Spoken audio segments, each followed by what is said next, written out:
Sawa. Magtitipid tayo ngayon. Nakailang ulit na tayo, puta ka.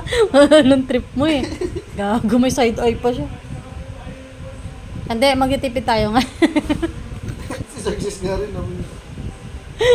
Success. Titipid tayo ngayon kasi tayong pera.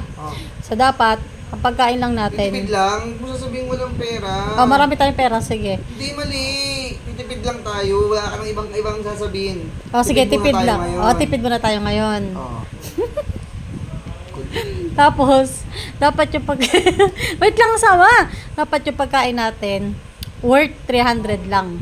Kanina 200 lang Hindi, syempre, dating dalawa na yun eh. Hindi naman yun per person eh, per head eh.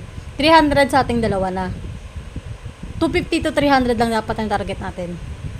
So, ang bibit-biting kong pera dyan, saktong 300 lang. Tapos maglalakad lang tayo, maghanap lang tayo ng kakainan natin. Papunta, tsaka pabalik. Maghanap tayo ng makakain ng papunta tsaka pabalik. Hindi. Pupunta, diba maghanap tayo pagkain? Hahanap tayo, tapos maglalakad lang tayo. Hindi naman tayo pupunta kung saan-saan. Dito lang tayo sa lugar na to. So, maghanap tayo ng pagkain. Layo kasi doon, ang init-init po. Malapit lang yun. Tirik yung araw. Malapit lang yun. Ito na nga, so 300 sa ating dalawa na yun. Pero I'm sure magkakaroon pa ng sukli yun. So, ibibit-biti ko sa wallet, 300 lang sakto. Nothing more, nothing less. O kaya bibit-bitin ko lang saktong 300. Okay. Tara, go. 300 peso challenge. Ang dami mo namang sinasabi. Anong yun? Sasagutin mo na ng oo, hindi. Ayoko sagutin. Basta alam mo na yun. 300 challenge tayo, sige. Ha? Gulaman. Ha? Sige.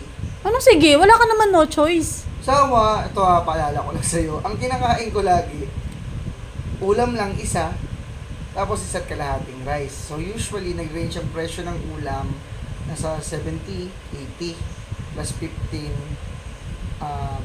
95. Plus kalahating kanin, let's say, 8, 103. Ikaw, ulam mo, 3.